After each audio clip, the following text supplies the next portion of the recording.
नपि न पश्यन्ति, नहीं समझे?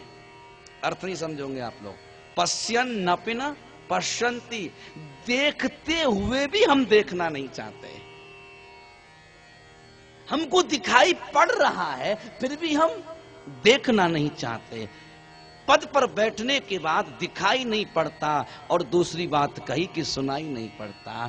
पिए की सुनते हैं और पिए पहले से पिए हुए रहता है। प्यार से बोलो, ये समझे? पिए पहले से टुन्न रहता है। हमारे एक पिए आते थे रायपुर में, नाम नहीं बताऊंगा, कई लोग जानते भी हैं उनको। वो कहते महाराज हम मंत्री जी को तभी पिलाते हैं जब खुद पी जाते हैं। प्यार से बोलिए। सत्ता मद का प्रतीक है, पद मद का प्रतीक है। जब मद आ जाए तो महाराज अभिमान आ जाता है और अभिमान पतन का प्रतीक है। यदि तुम्हें अभिमान हो जाए तो निश्चित रूप में तुम्हारा पतन होना सुनिश्चित है। प्यार से बोलिए, प्यार से बोलिए। माटी के धौंधा सब बेकार है। तुमसे तो हम ही अच्छे हैं, दुबले पतले आदमी कितनी जोर से बोलते हैं। प्यार से बोलो। लगता है कई लोग किराए पर आए हैं इधर, बिना कुछ लिए नहीं बोलेंगे। चिंता मत करो, मिलेगा, अभी टाइम है 4-5 महीने का। प्यार से बोलो, अभी टाइम है महाराज, ठहरो तो सही, सबको मिलेगा। प्यार से बोलो।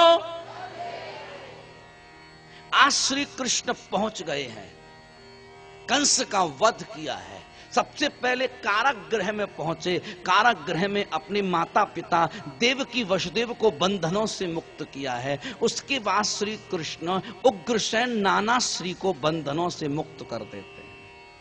कंस ने अपने ही पिता को कारागृह में बंद कर दिया था, वो श्री कृष्ण ने मुक्त किया, स्नान कराई, पोशाक पहनाई, महाराज राजगद्दी में बिठाया।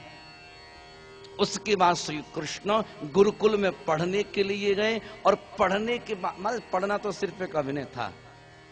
जाके सहज श्वास श्रुतचारी सोहरि पढ़ई कौतुक बारी, जिनके श्वासों से वेद का प्रागट्य होता है वही परमात्मा आज वेद पढ़ने जा रहा है। ये अपने आप में कौतूहल है, यानी कि बड़ा आश्चर्य है कि परमात्मा पढ़ने नहीं, हम सबको ये संदेश देने जा रहे हैं कि मैं भगवान होकर गुरु बनाने जा रहा हूं, उद्धार कर रहा हूं। तुम इंसान होकर के अपना उद्धार करना नहीं चाहते।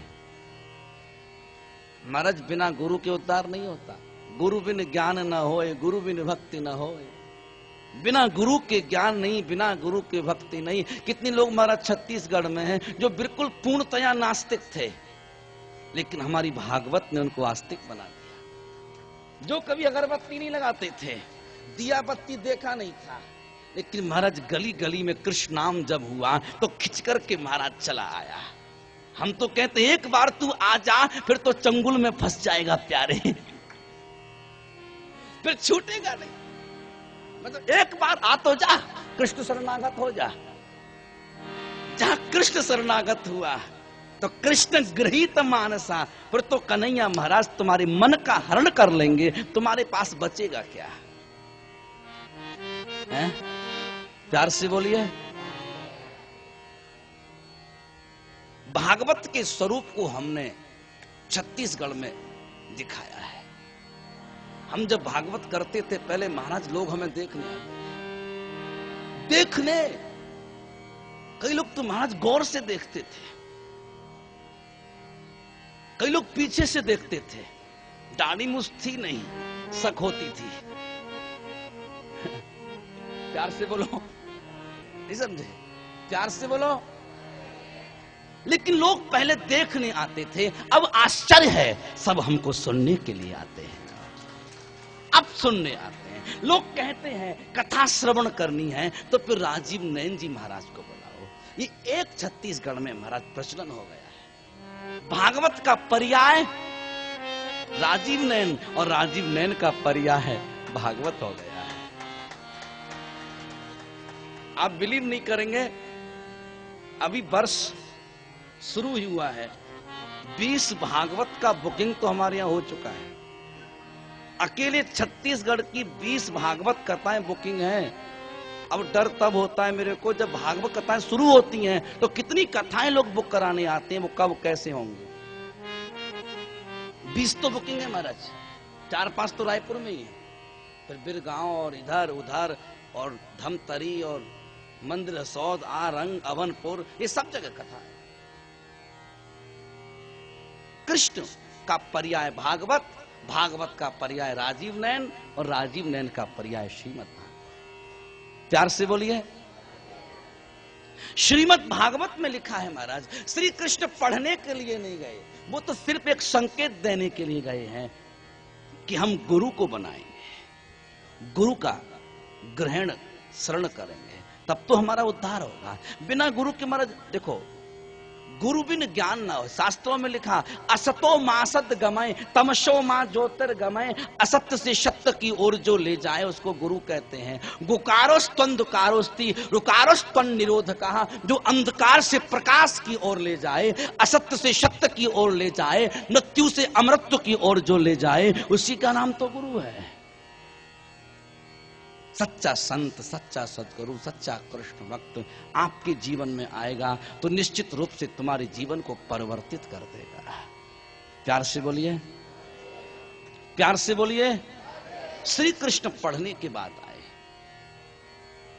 उसके बाद श्री कृष्ण गोपी उद्धव संवाद होता है। समय नहीं लूंगा कि रास की कथा मैंने आपको सुनाई है और रास में टाइम लग गया।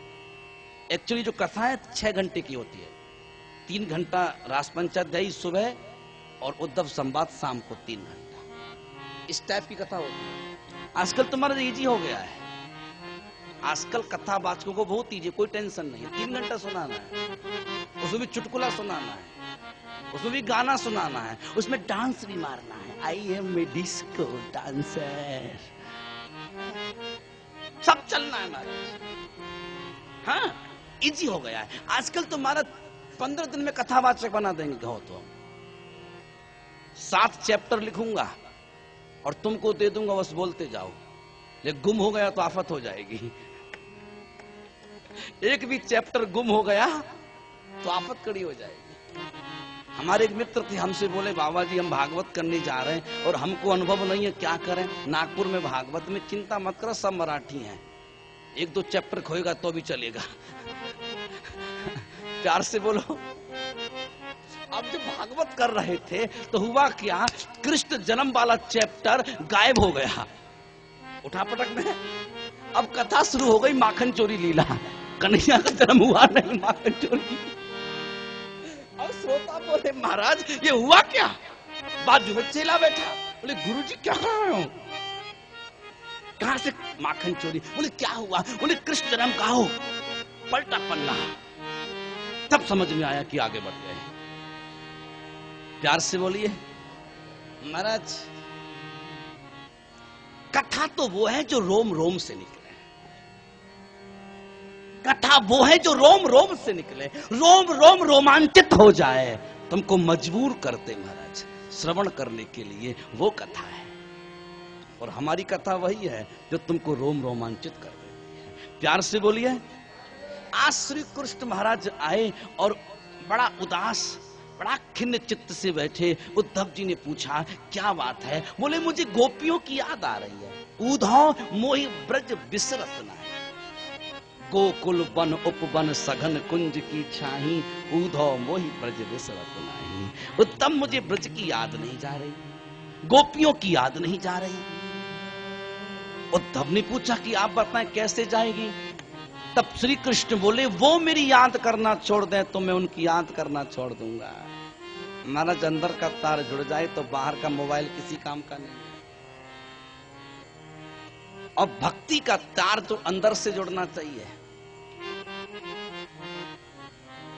मुख से नहीं, दिल के तारों से कृष्ण नाम निकले, हृदय का सितार बजे, तब तो ठाकुर तुम्हारी ध्वनि को सुनेगा। आज उद्धव जी कहते मैं जाऊंगा। उद्धव जी गोकुल पहुंचे हैं, सब गोपियां बैठी हैं, छुप करके उद्धव सुन रहे हैं। सारी सखियों ने मिलकर के चर्चा की है। एक सखी दूसरी सखी से कहती है क्या तुम्हें स्वप्न में कभी कृष्ण दिखते हैं। एक सखी ने कहा, मैंने तो रात में कृष्ण को देखा। ऐसा? हाँ।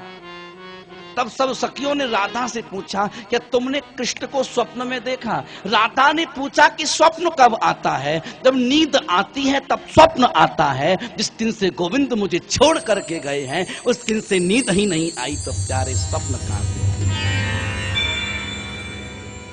नींद नहीं है। उद्धव जी महाराज लता पताओं की कुंजों से निकलते, लता पताओं की कुंजों से निकले और देखा गोपियां तो महाराज कृष्ण विरह में रो रही हैं। तब आज उद्धव ने गोपियों को संदेश दिया कि तुम कृष्ण से प्रीति करती हो, वो तो सामान्य इंसान है। अरे प्रीति करनी है तो निर्गुण ब्रह्म से करो, अहम ब्रह्मास्मि की अनुभूति करो, तत्त्वमसि की अनुभूति करो, प्रज्ञानम ब्रह्म की अनुभूति करो, अयम आत्मा ब्रह्मा की अनुभूति करो। वेदांत के 4 सूत्रों का प्रतिपादन उद्धव जी ने किया। श्रीमद् भागवत में लिखा कि गोपियां उद्धव की महाराज ज्ञान की भाषा ना समझ सकी। उसके बाद उद्धव ने गोपियों को संदेश दिया और इधर भौरा आया। भौरा ने गोपियों का चरणों का स्पर्श करना चाहा और भौरा और गोपियों का संवाद हुआ। और भौरा जो गोपियों का संवाद है उसी को भागवत में भ्रमर गीत कहते हैं। भ्रमर गीत एक श्लोक सुनाऊंगा बस, उस श्लोक का अर्थ बताऊंगा, फिर आपको मैं शादी की तरफ ले जाऊंगा। सब लोग बैठे हैं, आज शादी होगी, बैंड बजेगा, अब पता नहीं किसका बजेगा। शादी होती है कि नहीं? बैंड बस किसका बजता है? प्यार से बोलिए। मधुप किताब बंधो, आपका बैंड बज चुका ऐसा लग रहा है। मधुप किताब बंधो माम स्पर्शांग्रिम शपत्न्या कुछ विलुलित मालाम कुंक मस्र भिरना। गोपियां कहती हैं, अरे उद्धव, अरे भौरा, मधुप, मधुप शब्द का अर्थ है भौरा, कितब माने कपटी। हे भौरा तू कपटी है, हे भौरा तू स्वार्थी है। जब तक पुष्प पर पराग रहता है उमड़ उमड़ कर घुमड़ घुमड़ कर पुष्प पर बैठता रहता है। जब पुष्प से पराग समाप्त हो जाता है तो सदा के लिए छोड़कर चला जाता है। तो छलिया और कपटी नहीं तो क्या है? भौरा की कमजोरी क्या है? रसानुराग, रस के प्रति आसक्ति उसकी कमजोरी है। पुष्प के पराग के प्रति उसकी कमजोरी है। कालिदास कृत एक काव्य है शिवराज विजय। कालिदास कृत एक काव्य है संस्कृत में शिवराज विजय। उसमें बताया, हम एक श्लोक पढ़ा करते थे कि एक भौरा कमल के फूल में बंद हो जाता है और रस पीते पीते सूर्यास्त हो जाता है। अब भौरा रस को छोड़ नहीं पा रहा है। उसी क्षण महाराज अस्त हो गया। चाहे तो बांस में छेद कर सकता है लेकिन पुष्प को छेद नहीं करना चाहता है। तो क्या विचार कर रहा है? बोले रात्रि गमिष्यति भविष्यति सुप्रभातम। बोले रात्रि जाएगी, दिन निकलेगा। रात्रि गमिष्यति, गमलिरि गतौ, गमिष्यति, गमिष्यता, गमिष्यन्ति, गमिष्यसि, गमिष्यथा, गमिष्यत, गमिष्यामि, गमिष्याम, गमिष्याम, लिट लिकार। भविष्यति सुप्रभातम, दिन निकलेगा, ये भी लिट लिकार भू धातु। इत्थम विचिन्तयति कोफ गते दुरेपे। नहीं समझे? इत्थम विचिन्तयति कोफ गते दुरेपे हा हंत हंत नलनिम गज उज्जहारा। ऐसा विचार करते हुए ये भौरा रात्रि भर कमल के पुष्प के पराग के प्रति रसास्वादन करता रहा, रस के प्रति अनुरक्त हो गया। और महाराज सुबह सुबह हाथी आया, मदमस्त हाथी स्नान करने के लिए, और उसने अपने हाथी ने सूंड से कमल की नाल को पकड़ा। हा हंत हंत नलनीम गज उज्जहारा, और तुरंत महाराज वो समेट गया अंदर। ऐसे ही हम और आप हैं। हम विचार करते हैं अब भजन करेंगे, तब भजन करेंगे। बाबा जी बेटी की शादी होगी तो द्वारकापुरी जाएंगे, बेटा के बेटा हो जाए तो महाराज जगन्नाथपुरी जाएं, महाराज ये हो जाए तो हम वृंदावन जाएं। ऐसा करते करते करते करते महाराज कहीं नहीं जा पाओगे। अब ये हो जाए तब भजन करें, अब ये हो जाए तब भजन करें। एक व्यक्ति समुद्र किनारे खड़ा था। आपका ध्यान चाहिए कि आप समुद्र किनारे बैठे हो, वो खड़ा था। उसको मैंने पूछा भाई क्यों खड़े हो? बोले मुझे स्नान करना है। मैंने करो, देरी क्यों हो? उसने करना ऐसे नहीं करूंगा। तो कैसे करेगा दादा बता? तब बोले बाबा जब समुद्र की लहरें बंद हो जाएंगी तब स्नान करूंगा। तब मैंने कहा रहने दे। तो फिर रहने दे। क्यों? कि लहरों का नाम ही तो समुद्र है। हमने कहा लहरों का नाम ही समुद्र है। सागर से लहरें समाप्त हो जाएं तो वो सरोवर हो जाएगा। नहीं समझे? सागर से लहरें समाप्त हो जाएं तो वो सरोवर हो जाए। वो कहता है लहरें समाप्त हो तब हम स्नान करें। कल हमको ये लोग पकड़ ले गए, भिक्षुओं को वो भोजन देना था। हम नहीं जाना चाहते थे, फिर भी हम आग्रह को टाल नहीं पाए। हम समुद्र किनारे पहुंच गए, हम पर रहा नहीं गया, हम कूद पड़े। बहुत अच्छा लौट के आ गए। हम कूद पड़े, क्या करें? हम घूमना है आधा घंटा। हाँ, आप सोचे कि अब लहरें बंद हो तब लहरें बंद हो तो सागर से महाराज स्नान नहीं कर सकते। मैं बताना चाहता हूं ये सागर है जहां तुम बैठे हो, इस सागर तट है, और जहां तुम रहते हो ये भव सागर है। ये सागर है, तुम भव सागर में रहते हो। जैसे सागर में लहरें आती हैं ऐसी भव सागर में भी लहरें आती हैं। सागर में एक लहर जाती दूसरी आ जाती है, ऐसी भव सागर में एक इच्छाएं पूरी होती है दूसरी उठ खड़ी होती है। जीवन में इच्छाओं की कभी निवृत्ति नहीं होती है, इच्छाएं कभी मरती नहीं, चाह कभी मिटती नहीं। किसी एक शायर ने कहा था कि चाह कभी समाप्त नहीं होती।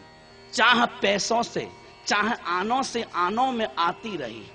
ध्यान देना, चाह आनों से आनों में आती रही, चाह आनों से नोट बनाती रही, चाह नोटों से कोठी बनाती रही, चाह कोठी से होटल में, चाह कोठी में मोटर लाती रही, चाह मोटर से होटल में जाती रही। ये चाह है। चाह मोटर से होटल में जाती रही, चाह होटल में बोतल, चाह होटल में बोतल खुलाती रही। चाह पाली जिन्होंने वह पीले हुए, चाह छोड़ी जिन्होंने वो रसीले हुए। चाह हमको उनकी हरदम चाहिए, वो अगर चाहें तो फिर हमें क्या चाहिए?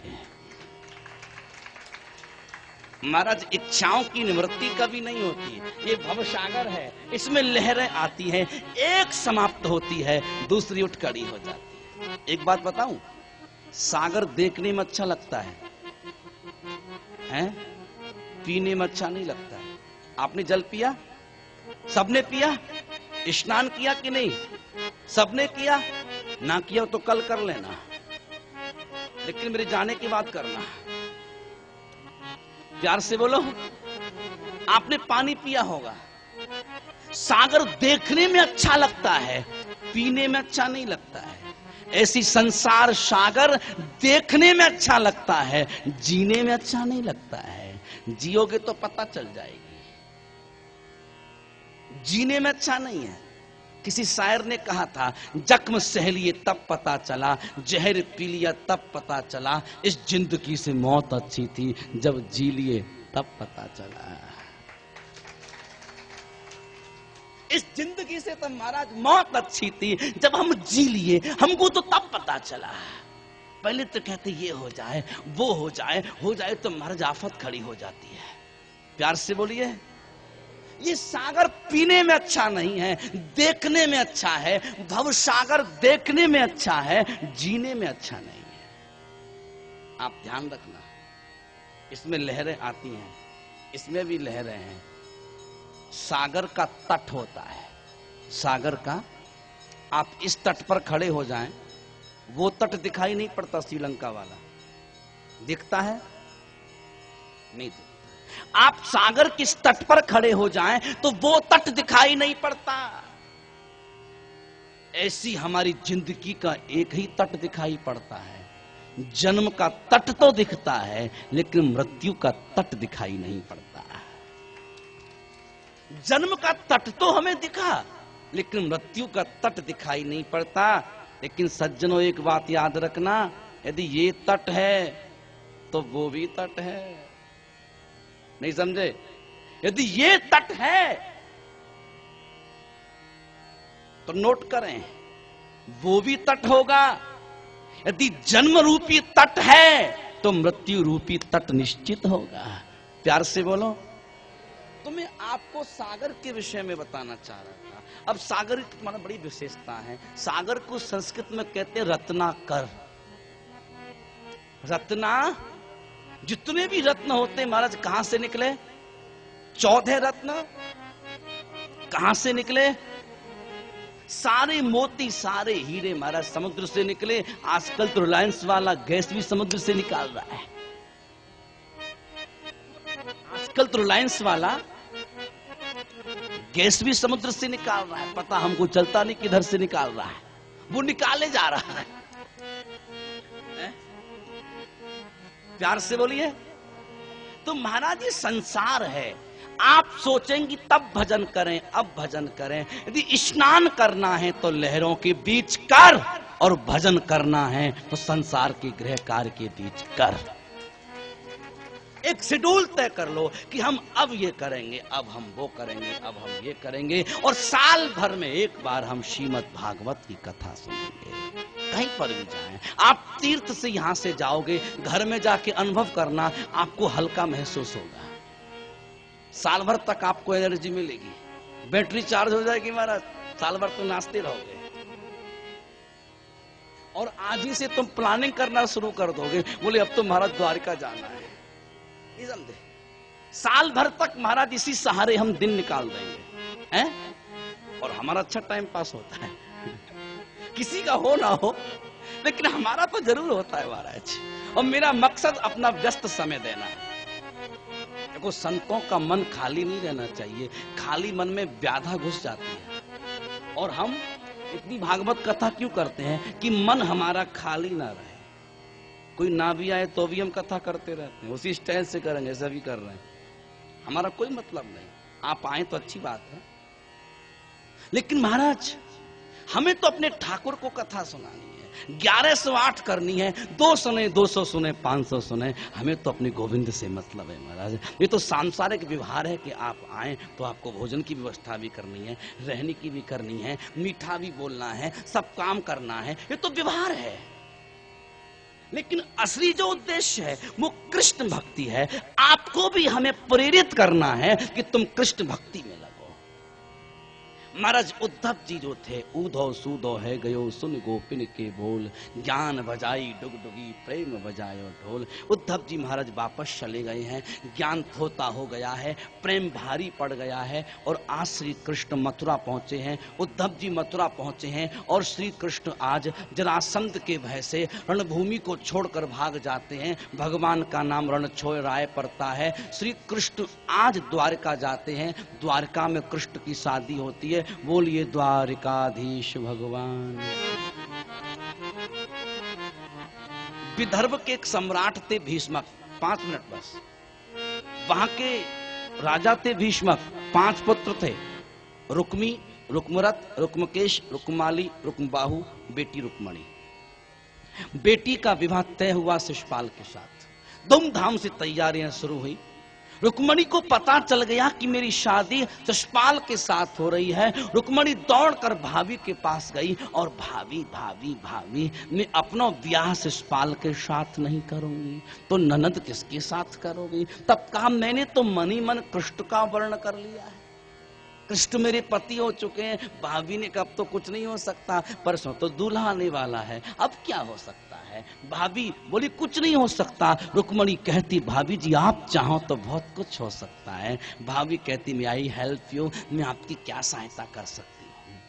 तब कहा कि बस मैं एक पत्रिका लिखती हूं, आप इसको द्वारकाधीश कृष्ण के हाथों तक पहुंचा दो। रुक्मणी ने पत्रिका लिखी। पत्रिका में क्या लिखा कहो तो पढ़कर सुना दूं। पत्र पढ़ना चाहते हैं? हाँ, सब लोग पत्र पढ़ना चाहते हैं, लेकिन ये पता नहीं ये सीक्रेट लेटर है। दूसरे का पत्र बोलो बाबा नहीं चाहिए, लेकिन हम लोग मैसेज नहीं छोड़ते हैं। प्यार से बोलिए। तो आज श्री कृष्ण